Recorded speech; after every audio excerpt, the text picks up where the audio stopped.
Riding the crypto wave is exciting, but knowing when to cash in is crucial. Let's learn how to secure those Bybit profits. First, log into your Bybit account and navigate to the trading screen for the asset you're trading. We will use BTC USDT for this example. Here, you'll find the order entry panel. Make sure you're familiar with the difference between market and limit orders. We'll focus on limit orders for a strategic take profit.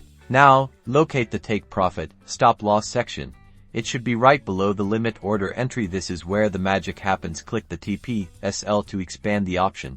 Under take profit, enter the price at which you want to sell your asset. To secure your profit, you may have to manually select the amount, depending on your portfolio. For example, if you bought Bitcoin at $25,000 and want to take profit at $26,000, enter $26,000 in the price field. Always double-check your price and quantity before confirming.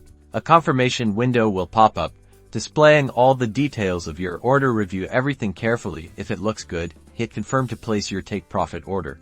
Your order is now placed and will appear in the order book, waiting to be triggered when the price reaches your target. Congratulations! You've successfully set a take profit order. Remember, consistent profit taking is key to long-term success in crypto trading.